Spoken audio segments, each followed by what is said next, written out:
Okay, and we're live. Okay, hi everyone. So excited I can see myself in two places, so I'm gonna hide that. I'm so excited to welcome you back to day 4 of Health Equity Week of Action. I'm gonna do something kind of funny to do for myself, but I'm gonna spotlight myself here in a second. Hate to do it, gotta do it. I'm so happy to welcome you back into this thoughtful space, I hope, is one takeaway that you're experiencing in this week.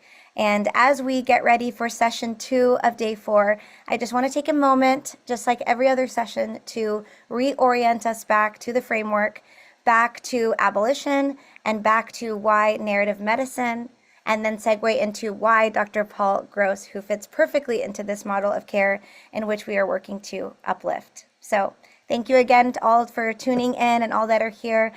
We are so excited to bring you another moment, another thoughtful moment of a day in narrative medicine.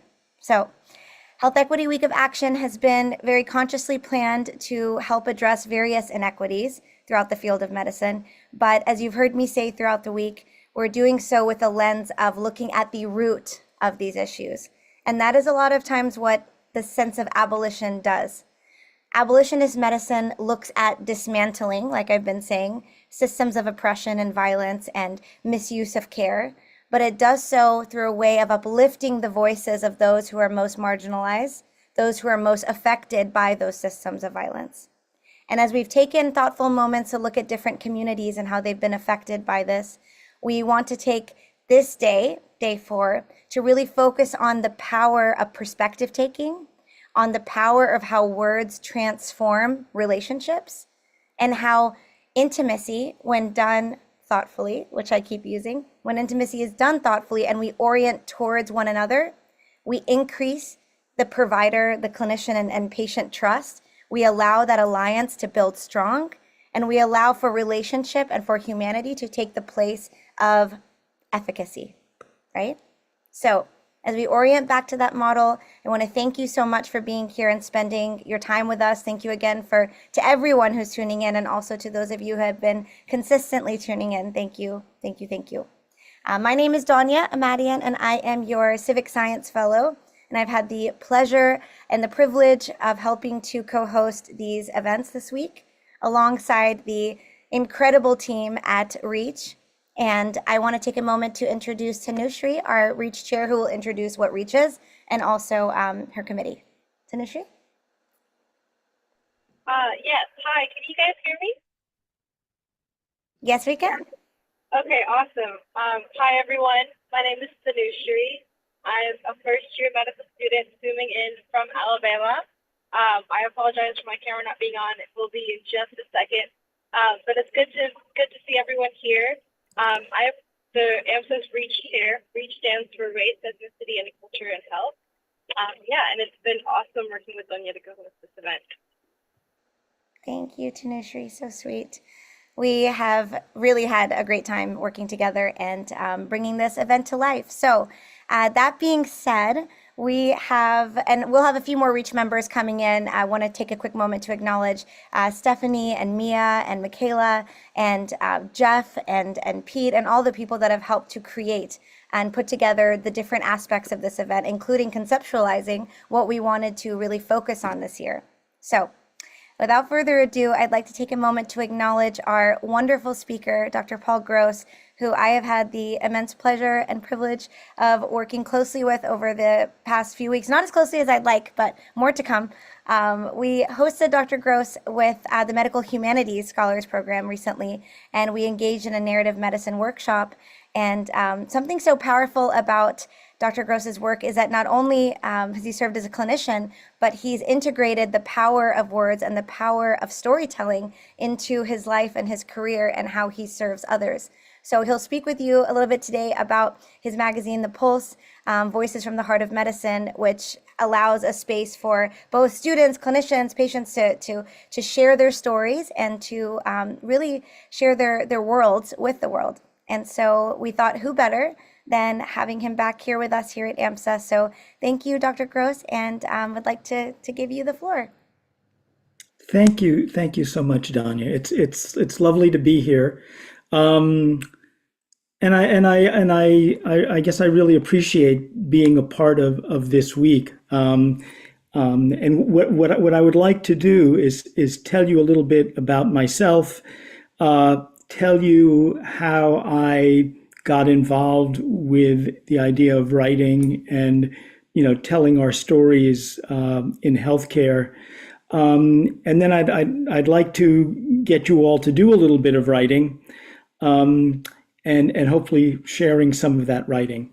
And let me just say, before I tell you about myself, that I think the idea of health equity and storytelling just go very much hand in hand. And if I think about my own journey, part of the reason that I became interested in an issue like health equity was from reading stories of people who grew up under different circumstances than I did.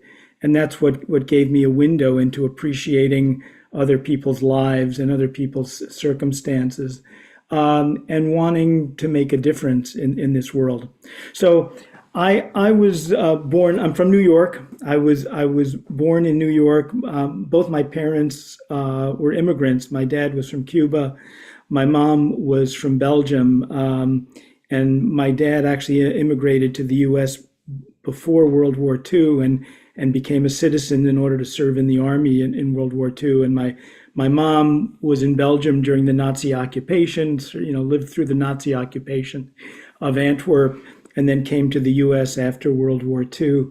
And they met and married, and I grew up in New York City. I actually studied history in college. And if you had told me when I was in college that I would end up being a doctor, I would have laughed. And after college, I ended up spending a fair amount of time playing music and writing songs, and became very poor and decided I needed to go back to school and figure out a way to earn a living. And I ended up going to medical school at Albert Einstein in New York. And I think when I, because I had been, had an interest in writing and sort of creative stuff, I think when I started medical school, I, I thought that maybe I would want to write about my experiences as a clinician.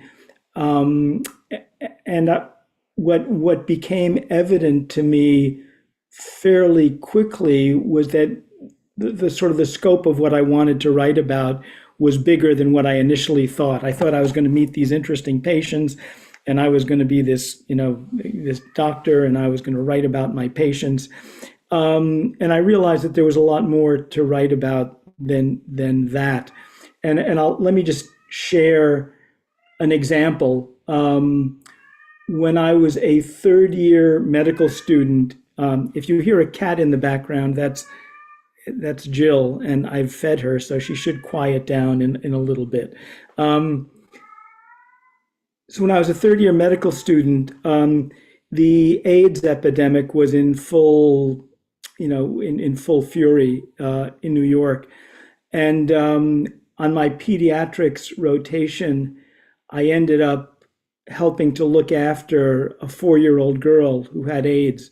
And this would have been 1986. There was no cure for AIDS then. There was no good treatment for AIDS. You could treat the opportunistic infections, but AIDS was a death sentence. And so we were taking care of this 4-year-old girl who had AIDS and was going to die. And what I got to observe was this poor girl being tortured, getting blood drawn from her almost on a daily basis, having IVs put in.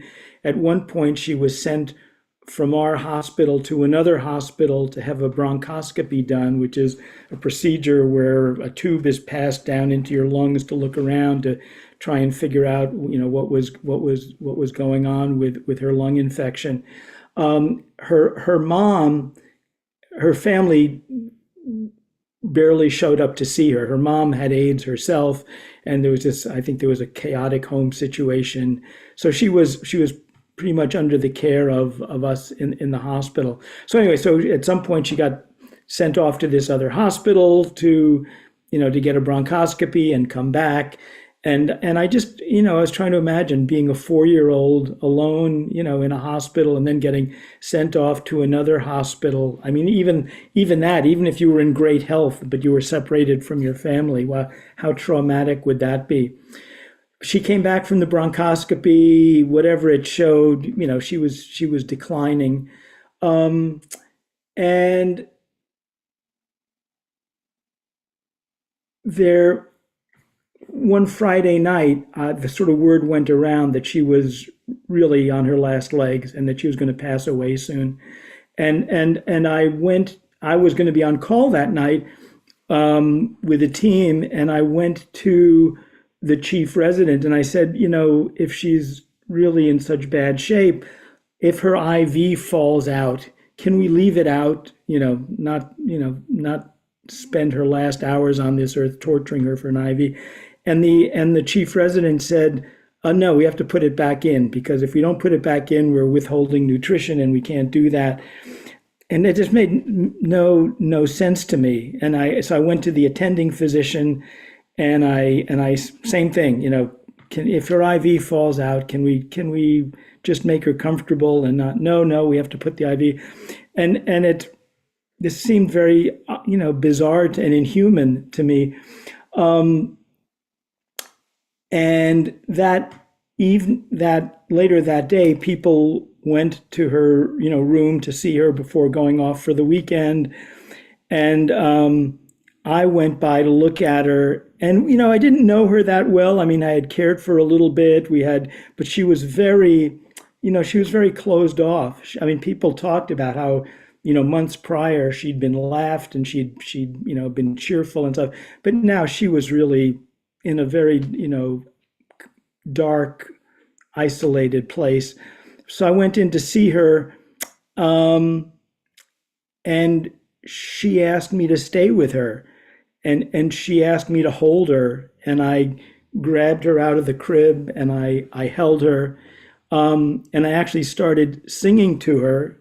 I like to sing, and she told me to stop singing, which was very typical for her. She was very, she would tell it like it was. And then, after a while and she was a sack of bones. She was really a sack, if you looked at her, you would think she had been in a concentration camp. She just was emaciated. And so holding her was very, she weighed nothing. Anyway, finally, I put her back in her bed, and she said, "Stay with me." And I said, "Well, I have other things to do, but I'll come back. I will come back." And I left the room and I went to do other things.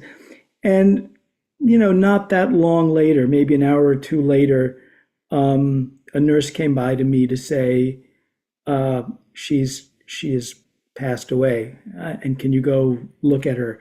So I went to her room, and she was lying, very still, and there were still little like bubbles of saliva around her lips. And I'd never, no one I was a third-year medical student. No one had ever told me what do you do when you encounter a patient who's deceased. So I listened to her chest, and it was absolutely quiet and still.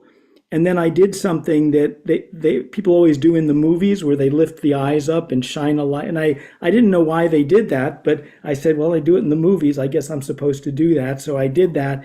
And then I realized that when you do that, when you open the eyes, the pupils were just completely dilated. And when you shine the light in, nothing happens. Anyway, so I did that. I turned to the nurse and I said, yeah, she's passed away. Can you go tell the other people? And, and there I was with this 4-year-old girl who had died of AIDS and who had died alone. And, she had told us what she wanted. She had told me what she wanted. She wanted some company, and I had let her down. And our whole system of care for her had been, to do blood tests and put the IVs in when we knew this wasn't doing her any good. So essentially we were torturing her for no purpose other than to say we were giving her medical care. So when something like that happens, what do you do with it? What do you do with, what do I do with my feelings about all of this, about, how we'd failed this little girl, and how, how I'd kind of tried to connect with her but hadn't really succeeded, and how we tortured her to no good end. And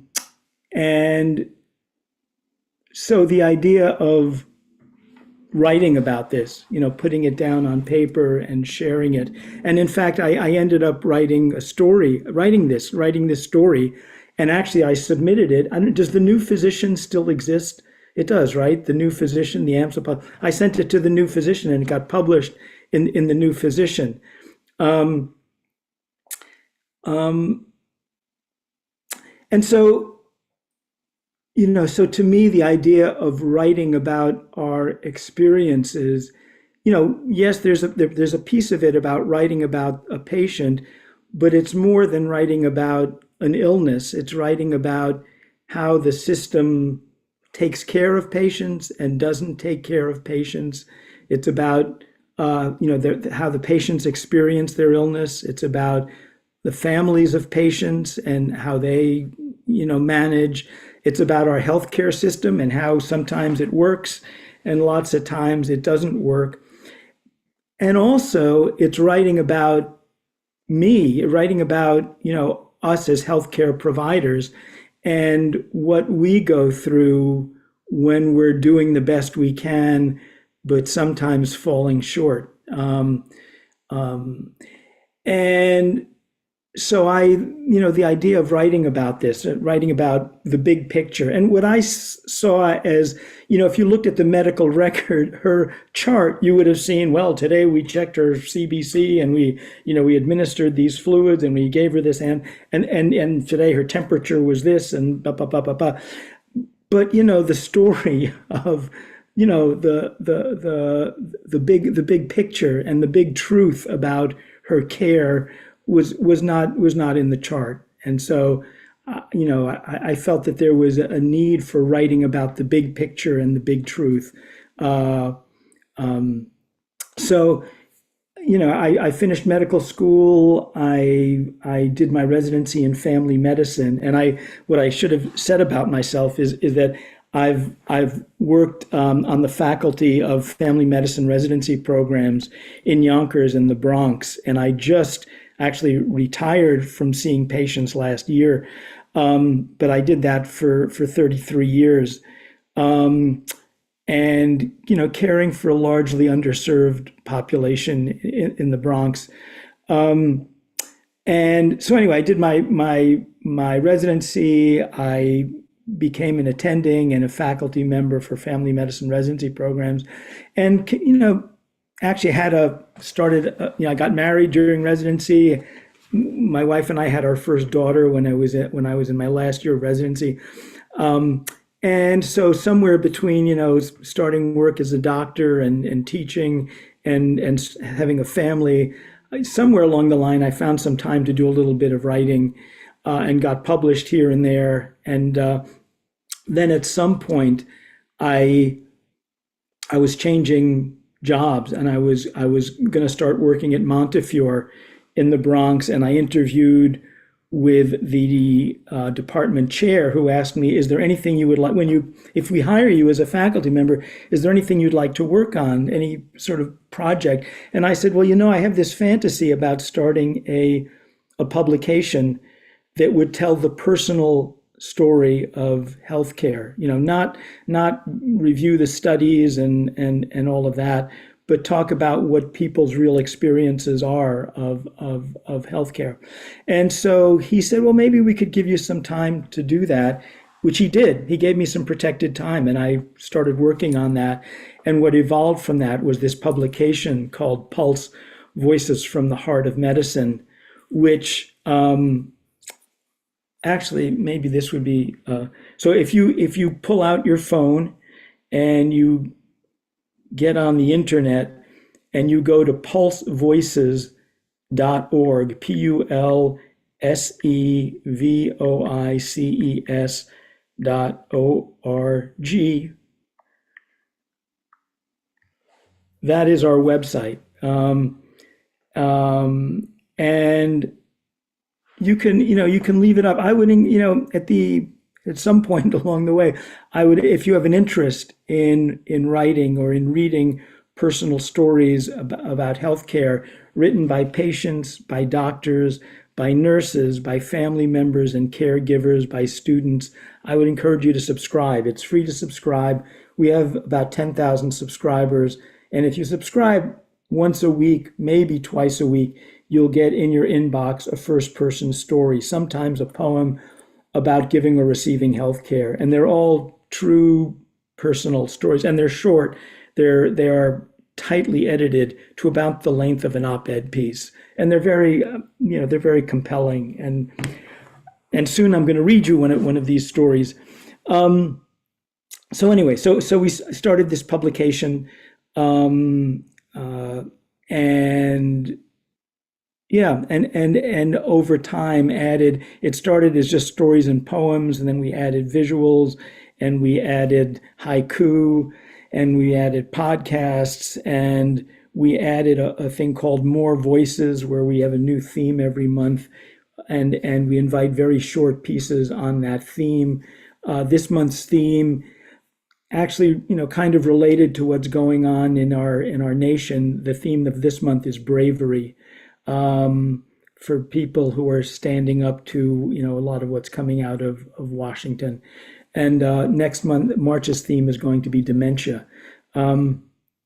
Anyway, so that's Pulse, and that's the publication that we started. And when we started it, we made a couple of very conscious decisions. One was to include everyone's voice, that this was not going to be just a publication for doctors. This was a publication for everyone.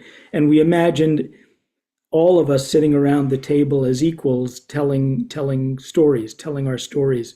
And the other thing we made, if you look at our publication, you'll notice that within each author's name, it doesn't say so-and-so MD or so-and-so RN or so-and-so whatever.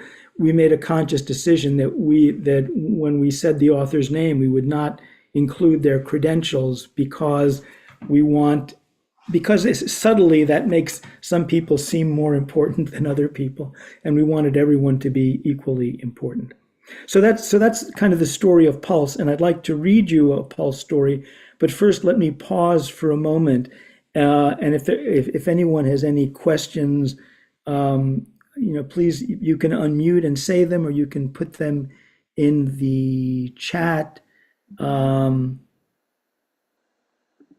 Yep, you can do chat, guys. You can do the Q&A as well. Chat is preferred if possible. Any reflections can go in there, and if you don't see it, Dr. Gross, I'll make sure to point them out. Okay. So let me read you a Pulse story that we ran a couple of years ago, written by a medical student.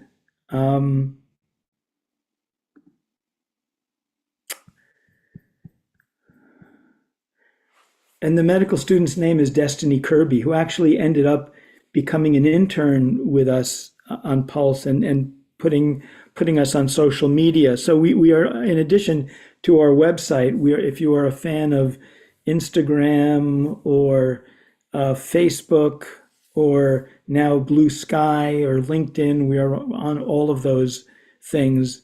We were on X, but we've abandoned them for reasons I won't go into, but you may figure out. So this is called Everyone Has a Story by Destiny Kirby. Shirley and I were initially paired together in my second year of medical school as part of a narrative medicine class, where I was tasked with interviewing her and ultimately celebrating her story in written form. She was introduced to me as a stage 4 breast cancer patient, but as we spoke, it became abundantly clear that she was so much more. Her light radiated like the sun. You couldn't hide it if you tried. Shirley was quick-witted and resilient, challenging the ways in which I viewed the world and myself. As we spoke, it seemed to me that our lives intertwined and mirrored one another until the borders of my experiences bled into hers. Everyone has a story, she interjected during one of our long evening chats. As we traversed hers, I found it impossible not to explore my own within it. Shirley's story began in the slow-rolling hills of a segregated Virginia as the youngest of 6 siblings.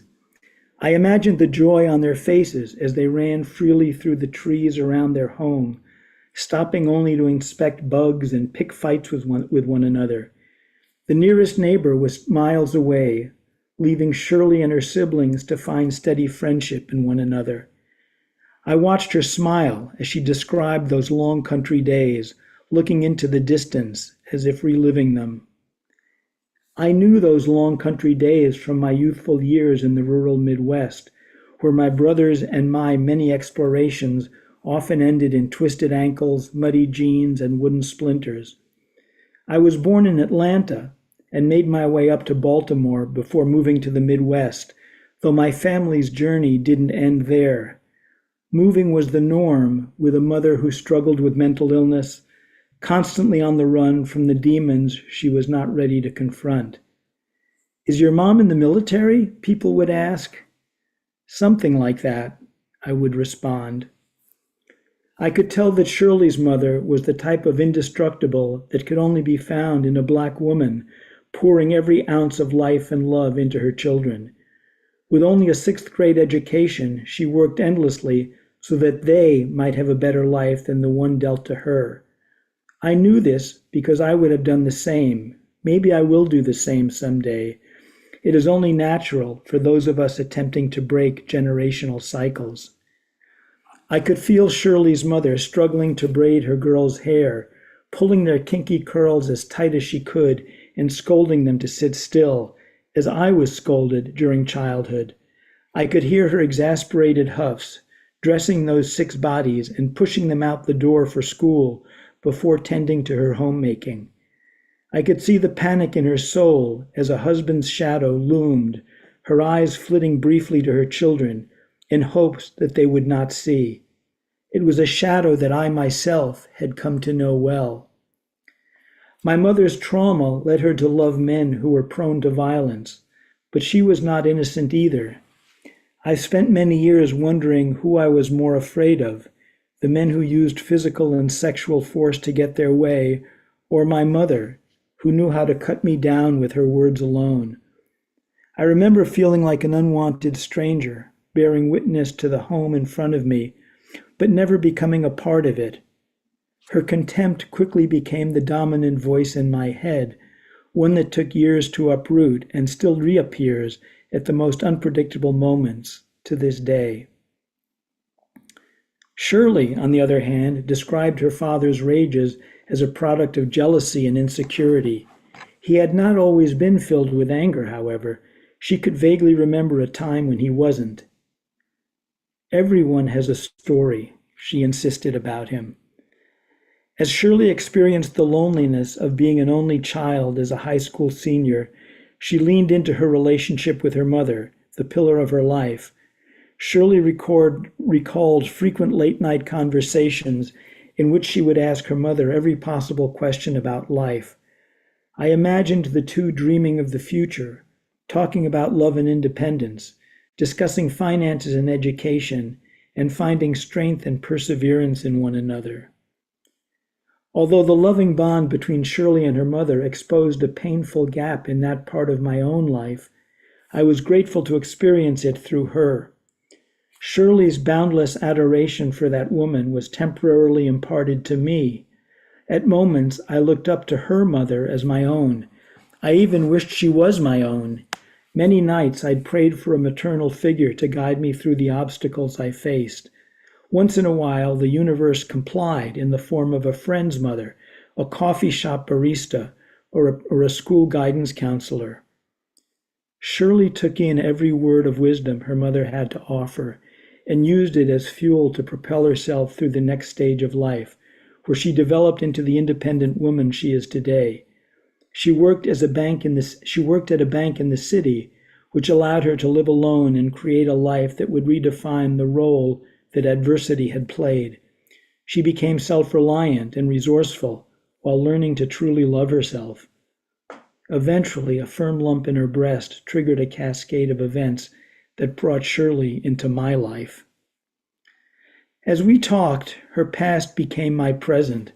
I saw myself traversing a similar evolutionary period of life. I left home after high school, putting myself through college as a first-generation student of color. I slowly severed the ties to my biologic family, seeking out any sense of safety and stability.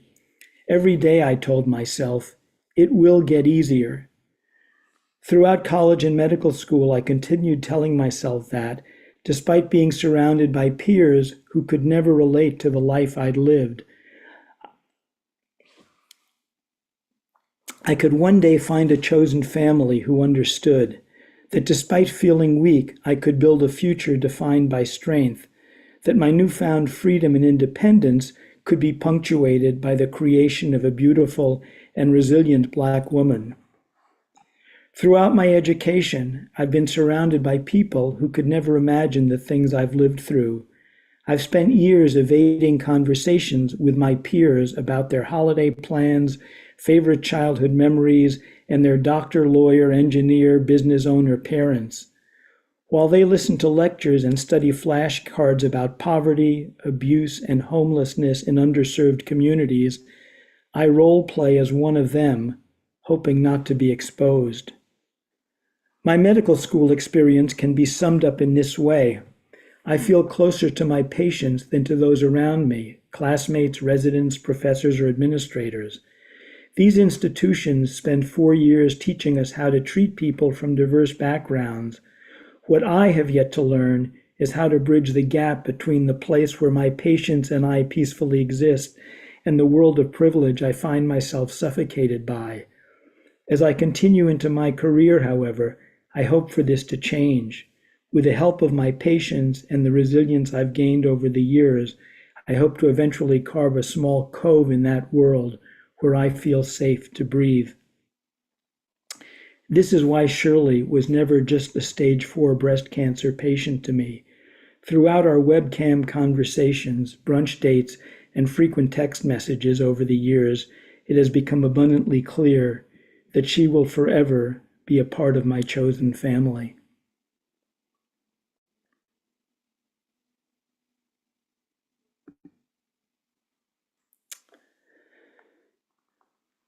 So that's a very remarkable piece written by Destiny Kirby.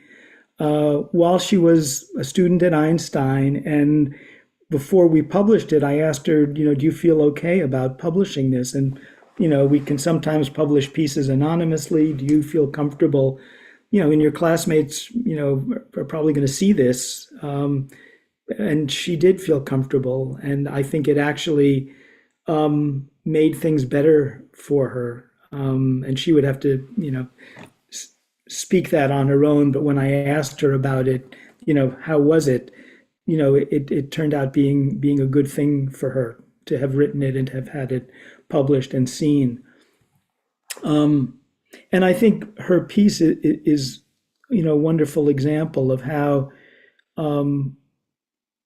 writing and reading the writing of others can give you a window into an experience that you might never have had yourself, and give you some empathy and feeling for other people. And I think, can advance the cause of health equity by opening this window that other people can see, that other people who might not, have had experience or been very empathetic to certain situations, to help them develop some empathy and feeling and understanding. if there are any, and again, any questions or comments in the chat, I would be happy to take them before we move on to some writing. Well, I'd love to take a moment as we open it up for reflections for a brief second to um, just digest with each other, right? These words. As we listen into this story, I think something that there was many things that stuck out to me, Dr. Gross, but one thing at the beginning was the note of as we traversed her story, right? I found it impossible not to see my own. And again, there were numerous things that stood out, but what I find about so fitting and so comforting about that is that if we look closely enough with our future patients, right, we can see ourselves if we're willing to. And a lot of this week has been spent on the ways that the infrastructure of medicine divides us and makes us efficacy prone, like I mentioned earlier, versus humanity prone. And so I think that this fork so perfectly exemplified that. So that's something that stuck out to me. Curious about others. Yeah, while other people are thinking, let me just, I think that's a wonderful point, Dunya. And I think, when I started, again, when I started medical school and I thought I was going to write about patients, it's almost like this thing of like, pinning a butterfly to a card, and you're going to write about how this butterfly. And, when we started Pulse, what we've come to realize is that the very best stories, oftentimes start with a patient, but the very best stories generally end up with the patient triggering something in the author, and the author ends up writing about themselves, and that's when it becomes a very powerful story, because you're seeing the world through the author's eyes, and the author has feelings, and they and then it just becomes a very powerful experience than to read it, and to tell a patient's story without saying how that patient impacted you, or why you're telling this story. Why are you telling us this story?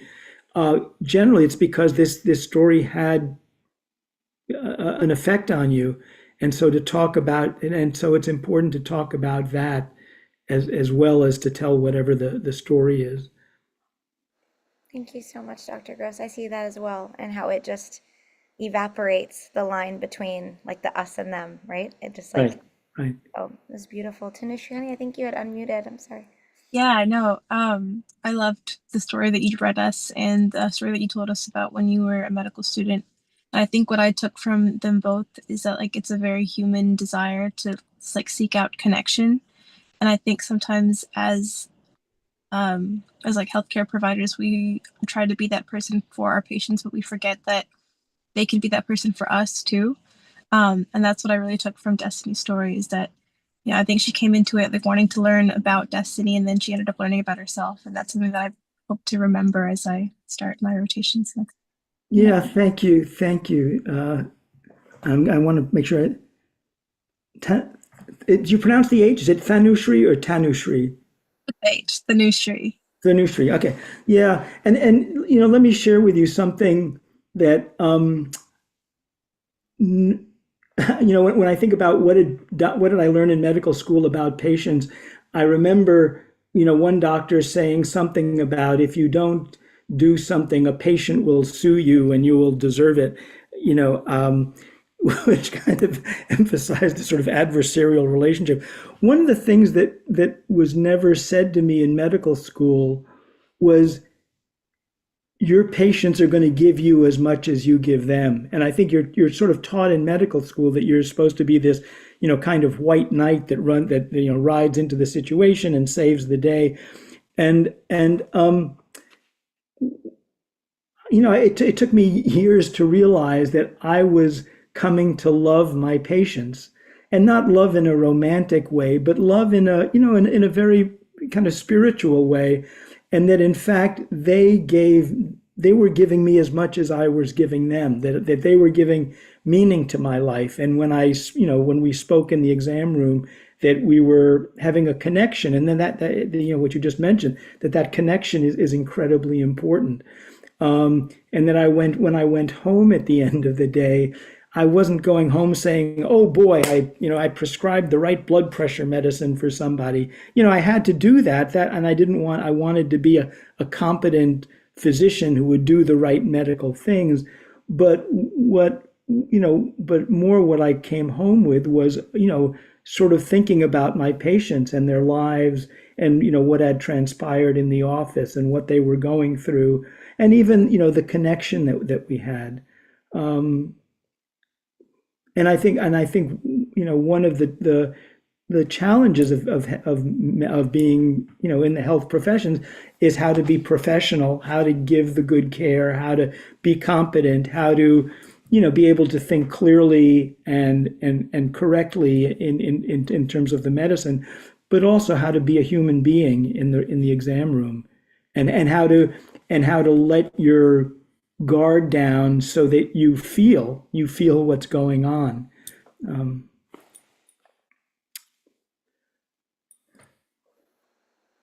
So if there aren't any other thoughts or questions, why don't we move to the writing portion of the program? And what I'd like to do is I'd like to give you all 11 minutes to write something. And let me just say about writing, if all of you were sort of present and I could poll you all, most people don't like to write. I do this a lot, and I know that about 2/3, 2-to-1 people don't like to write versus like to write. And that's okay. And I if I asked you for reasons why you don't like to write, I would get, things like, well, I know what I want to say, but when I try to write them, they don't come out quite the way I wanted to, or I'm used to getting writing assignments and I hand them in and they come back with red circles and arrows. And I think, sometimes people say, well, English isn't my first language, and so writing in English is hard for me. And sometimes people say it's hard. It's just hard. It takes work, and it's too much work. And I would just rather talk than write. And all of those things are, yeah, I hear it all, and I validate it all. What I will say is I think one major obstacle to writing is people's self-judgment, and that so very often when people are writing, there's like a little inner editor sitting on your shoulder who's looking over your shoulder, and is doing, sort of shaking their heads, and what my advice is to turn to your inner editor and say, thank you for your opinion, and then just keep writing. And what I'll say is that there's I think of writing as having two phases. One is the blah phase, where you've got this stuff inside and it's like you poke a little hole and then the stuff just starts flowing out, and you just sort of splash it out on the paper without worrying if it's good grammar or bad grammar or whatever. You just, as if you're just talking, and you just start talking on the page. And then later on, if you say, maybe I'd like to get this piece, published or something, so let me go back and, maybe spruce it up a little bit. That's another part. But for today, we're just talking about the blah place, where you're just going to write without judgment, without thinking, just write, just write. So what I'm going to do is give you some prompts. And what I'll say first of all is that feel free to ignore the prompts. The prompts are just suggestions if you need something to latch onto. And the first thing I'd say is write about whatever's on your mind today. And that writing about whatever's on your mind could be, I don't know, you have a test coming up that you're worried about, or you're worried about life, or you're worried about applying to medical school, or you're worried about being in medical school, or you had just had a fight with your best friend, whatever it is. Write about what's sitting on you or with you these days. So that's number one. Number two, with regards to the story, write about a time when you didn't fit in. A time when you didn't fit in. Third option, write about a time when you were new at something. a time when you were new at something. And it could be, it could be going to medical school. It could be leaving home for the first time, getting on a plane for the first time, starting school for the first time. Or maybe one day you always wanted to do something and you got your courage up and you did it, whatever that thing was, and you were new at it, and it either went well or it went terribly, and write about that. So, a time when you were new at something. Another option is write about a time when you spoke up or you didn't speak up. A time when you spoke up or didn't speak up.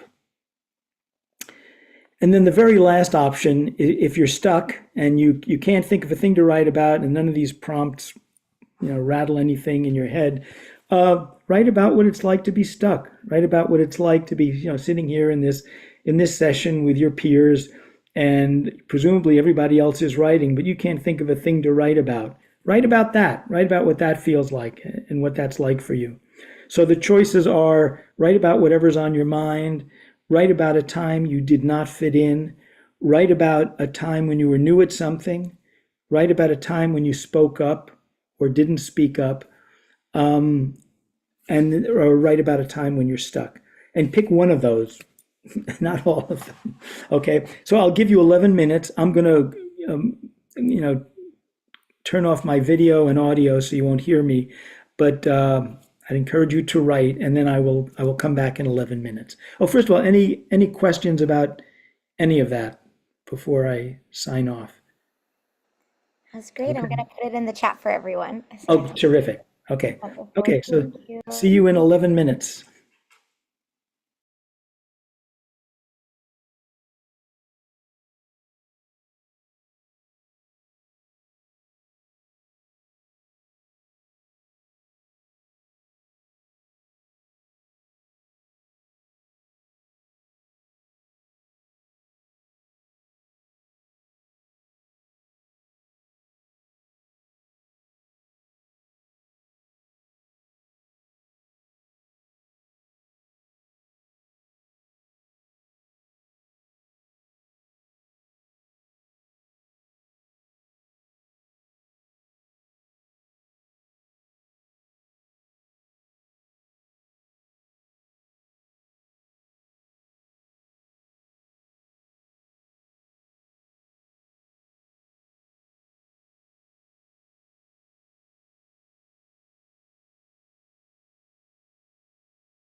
Okay.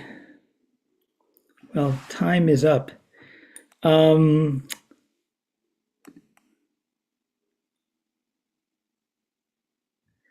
and I guess I'd like to, I'm curious, for those who can speak that I can hear, how was it to write? How did that feel?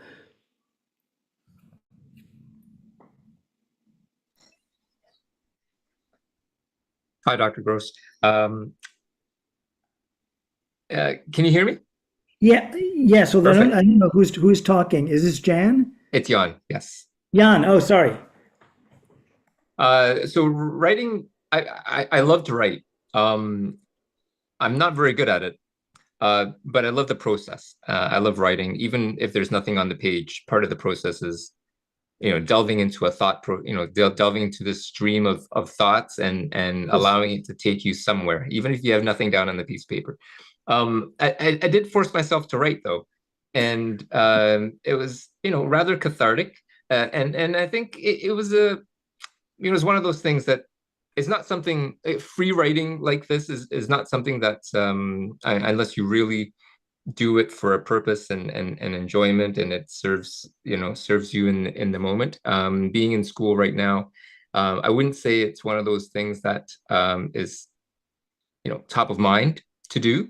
But the whole process was actually really enjoyable, and I realized just how much I miss it, just that creativity, just putting pen to paper and really a pen to paper, right? As opposed to my two-finger typing, trying to scramble to get notes down in classes. It was a great experience. Oh, good. Thank you for that. Oh, you're very welcome. No, I'm glad it felt good. And I must say, when you say it's not at the top of your, writing can have many purposes, and one of it can be a cathartic thing to write about an experience that moved you and that you need to somehow express. It can be used for activism. You can write stories in order to move people to get them to do something, or to get them to change their opinion. And I must say that it is not the only way to do either of those things.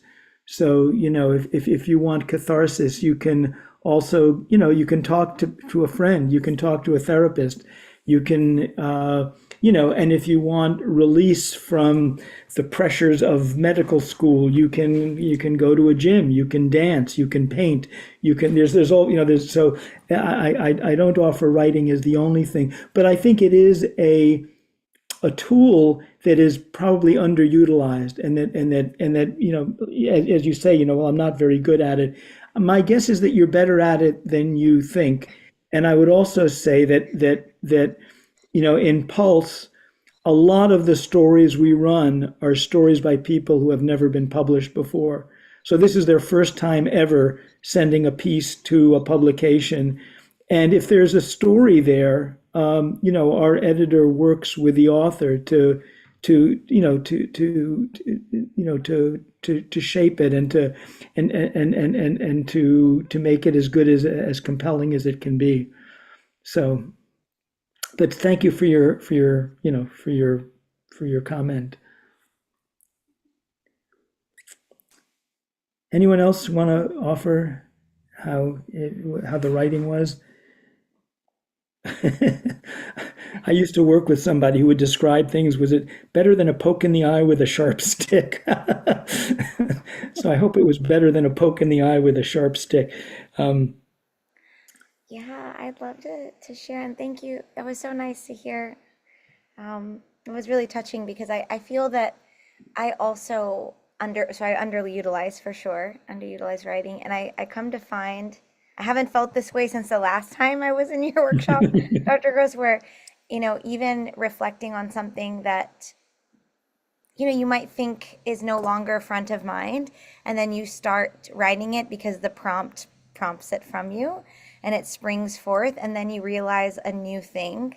Like that's something that I experienced just now, like a new way of thinking about an experience that I Mm. don't think I ever would have really stopped to do and or to engage with. And I think for me that's what came up was like writing encourages a pause, um, and encourages the type of reflection that I think we just stay so busy and there's so little time for quiet and just to have your own thoughts. And I'm sure I'm not speaking for only myself when I say sometimes you just don't want to be alone with your own thoughts, right? So it's easy to flood our lives and our schedules. And um, so I took away some pause from this.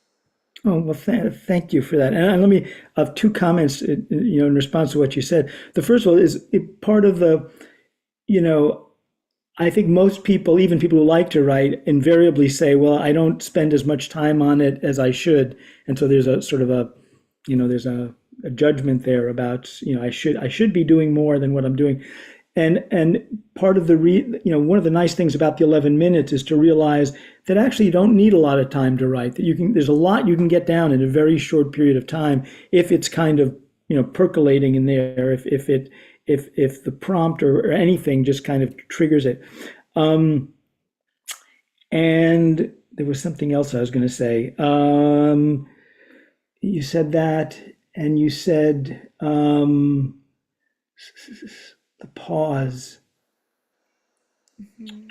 Oh, anyway, I'll think of it. It'll come to me later. Anyway, so let's do this then.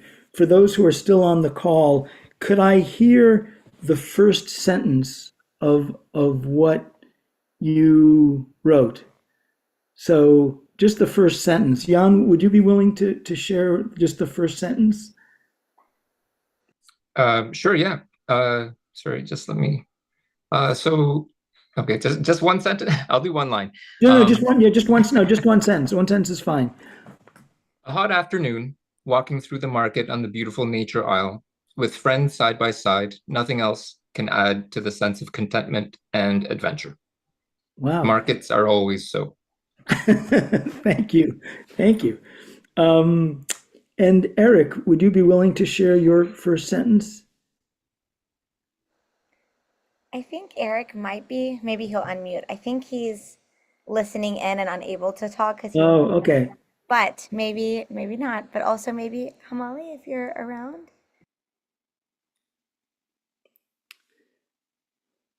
Oh, there Can you you are. hear me? Yes, yes. Oh, okay.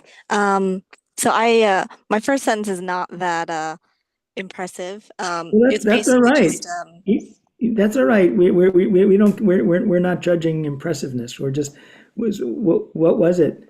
it was a time right about a time that you didn't fit in. Well, a time I didn't fit in was all the time, and then I talked a little bit about my Okay.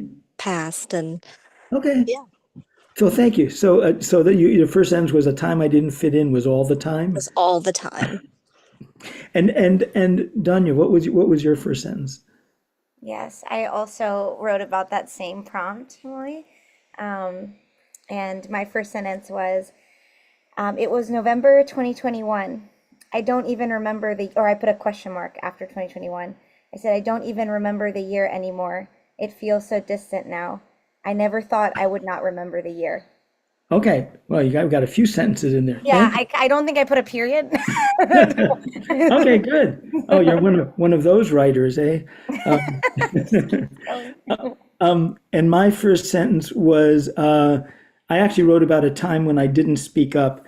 I wrote, I was a third year medical student doing my clinical rotations, and now I was on orthopedics. So it's 10 after 6. So we have actually, would people be willing to read their whole pieces? There's just 4 of us. 1, 2, 3, there's 5 of us here. So would any of you be willing to read everything from soup to nuts?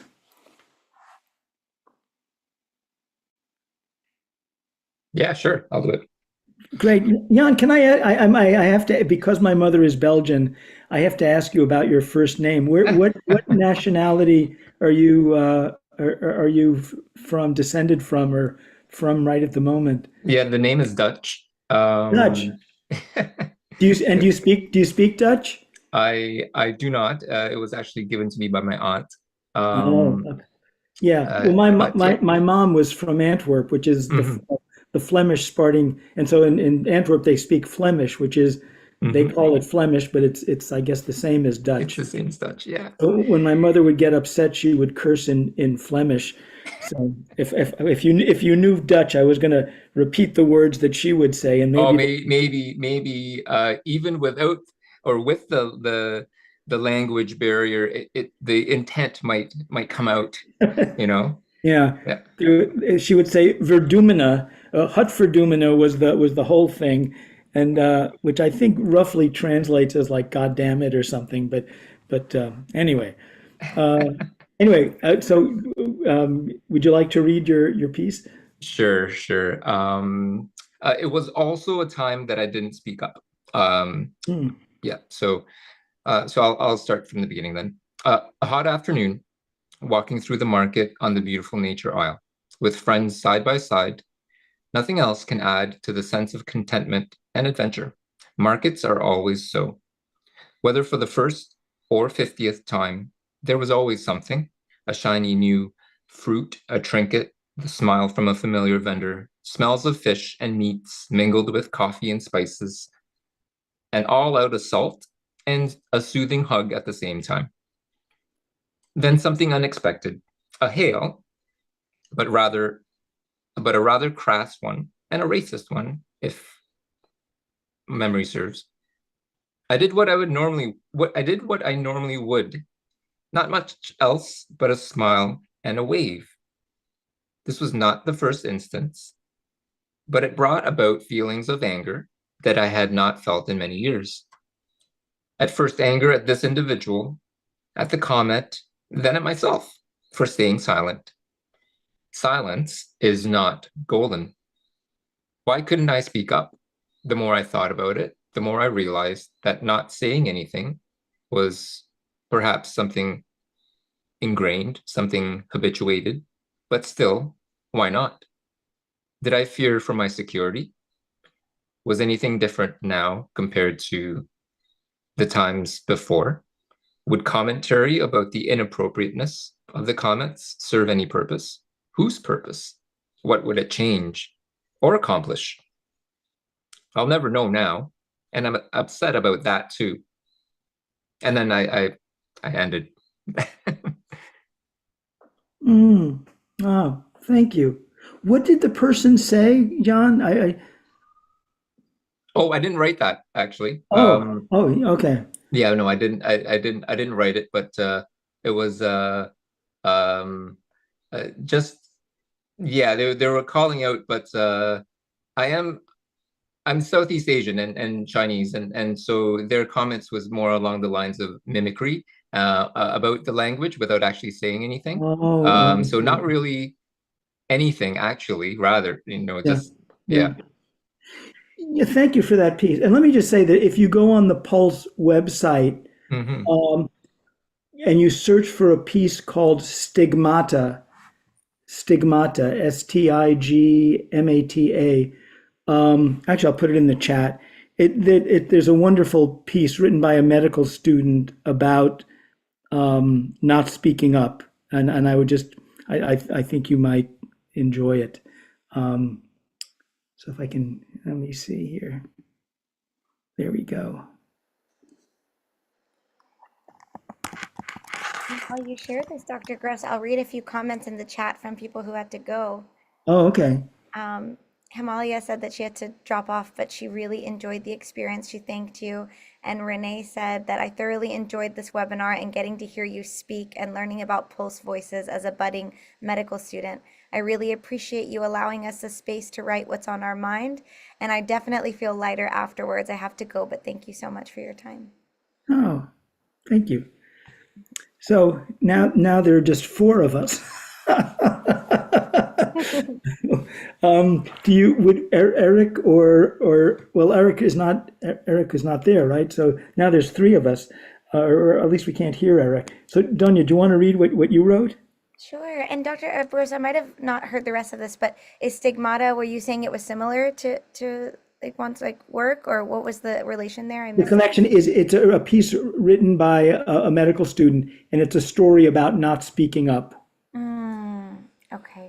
Yeah. I thought that was beautiful, by the way. Thank you so much for sharing it. And it's funny because you had said that you're not a good writer. And I just thought, as I was listening to you speak and read your work, how I felt like I was there with you. And it was so beautiful. So I hope you can take that away from today too. It was very vivid, Jan, and and I agree with Danya. It's funny because once somebody, I was doing something like this, and somebody wrote a whole piece about why they weren't a good writer, and it was hysterically funny, and it was wonderful. It was wonderfully written, but it was about not being a good, why they weren't a good writer.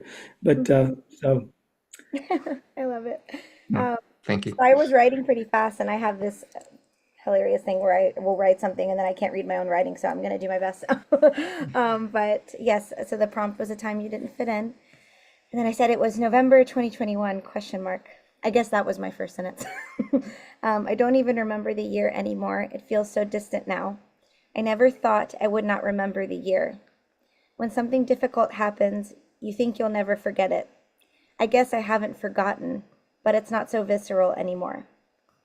I had built my whole identity around being connected and helpful, around being helpful, around connection, around loving others and hoping to help them love themselves more in the process. Suddenly, not only was I no longer helpful, I felt I could no longer evoke the love in myself and in those around me. I was on the outside looking in. I had always felt a little bit that way. In high school, I felt the same. Connected, but desperate. Not desperate, but disparate, that word, yeah. I guess maybe a little bit different. apart from, I can't read that part, so I'll skip that. It said so many voices, but none of them my own. Maybe that's what I wanted in some way, to drown in the sound of everyone else so that I never had to truly listen to my own. To never risk connecting too deeply with what I myself was thinking and being more connected to the voices of those around me. I don't think I would have even known what my voice would have sounded like had I even taken the time to listen. Noise, noise, noise, noise. And I said ... then mute, silence. I drowned in the quiet, but then I bathed in it. It's all different now. It's all different now. Sorry. Wow, wow, what a profound piece. Oh, thank you. Clearly something has changed for you. It would be interesting to have you write about what happened. Wow. Yeah, I thought about it a lot. And I think for me, what stands out about this is that, connection's always been really important to me, being connected with others. And I think I always had thought that being connected meant being surrounded by people, by voices, right? And then there was a time in my life around this time that I realized that maybe it wasn't what I thought it was, right? Like maybe it wasn't the saving grace that I thought it was. And I started to have to kind of step away from all of that noise and find out who I wanted to be in this new part of life. And that was really hard because I feel like I was always listening, because I care deeply for others, I was always listening to all of that noise. And so, yeah, it just required a step back. And I'm still learning, but I do feel things are different. I do feel more myself. Whoever that is, I think I know more of her now. Well, that's our journey, isn't it? To figure out who we are and yeah. So that's good. That's good. Thank you. Thank you. So if you would like, I could read what I wrote, and I'm guessing you're probably curious. So I'll read this. I was a third-year medical student doing my clinical rotations, and now I was on orthopedics. Here's one incident that I remember from that time.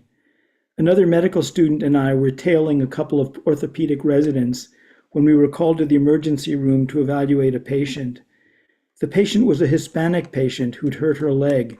She was sitting in a chair, clearly uncomfortable, with a friend standing by her side. The orthopedic resident grabbed her leg and began manipulating it.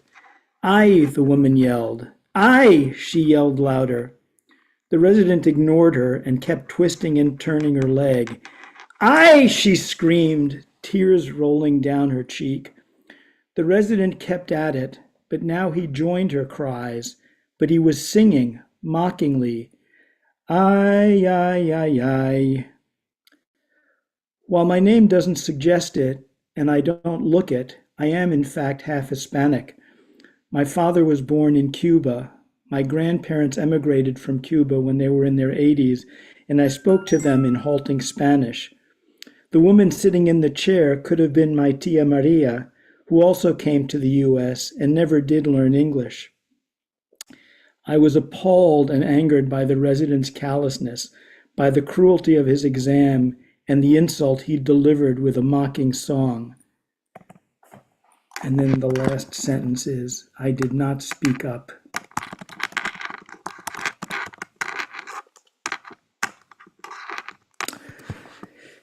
Wow.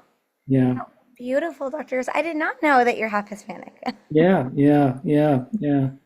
Wow. People wouldn't know it from my name and I guess from the way I look. But my dad was Hispanic looking. My mom was very fair and from Belgium.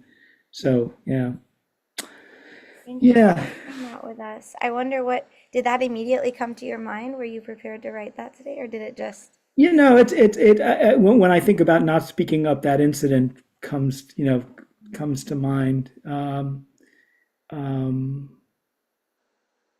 Yeah, and I think we all go through life, and there's instances where we witnessed something and we don't know what to say. In fact, right after the COVID epidemic began, there was a whole series of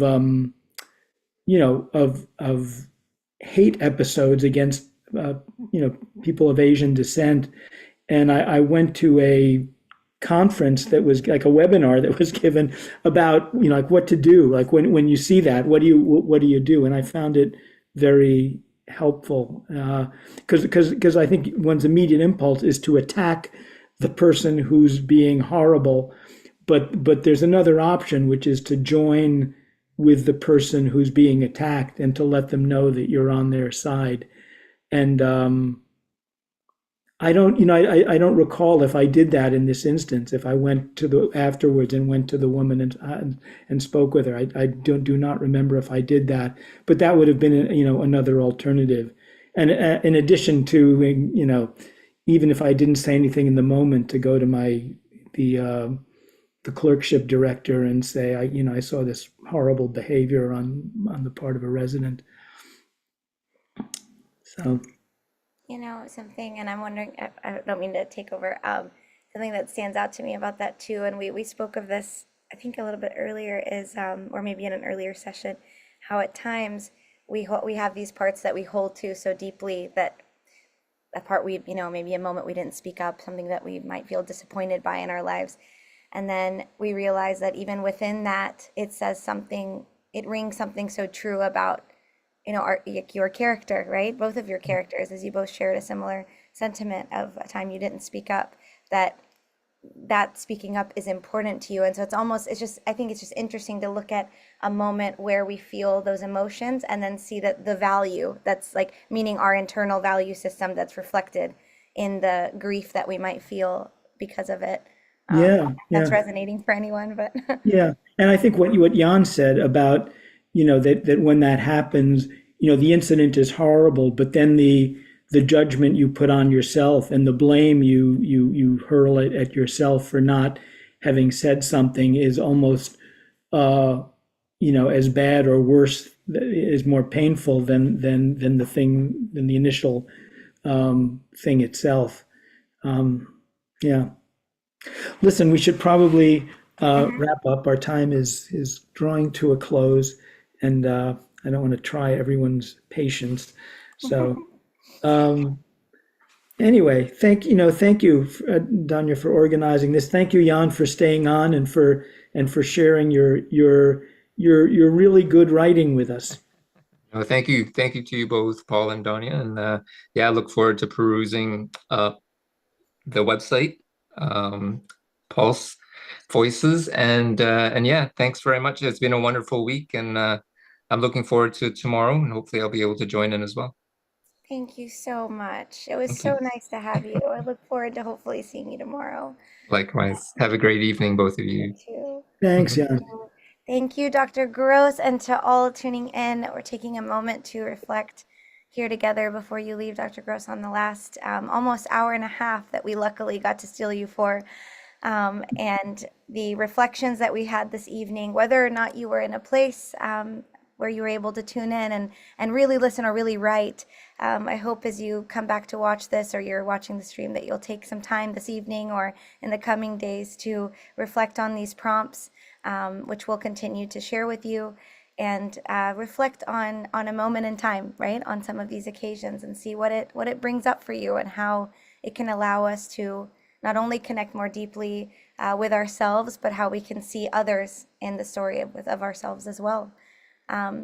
Dr. Gross, it's been such a pleasure to have you, and you are such a reflection of the power of narrative medicine and how we can hopefully hold both things to be true in our lives as clinicians, connecting with others, and also, like you mentioned earlier, right? Being a great clinician and also not forgetting that it's not always all in the chart.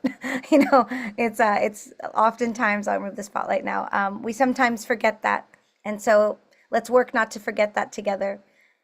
So thank you guys again, and we'll see you tomorrow at 3 p.m. for our first session, and then at 6:30 p.m. for our second. Tomorrow we will be doing the history of moral medicine and tying in the week, or tying off the week, if you will, and sending you off with love for future sessions. So thank you guys so much, and I will stop the recording now.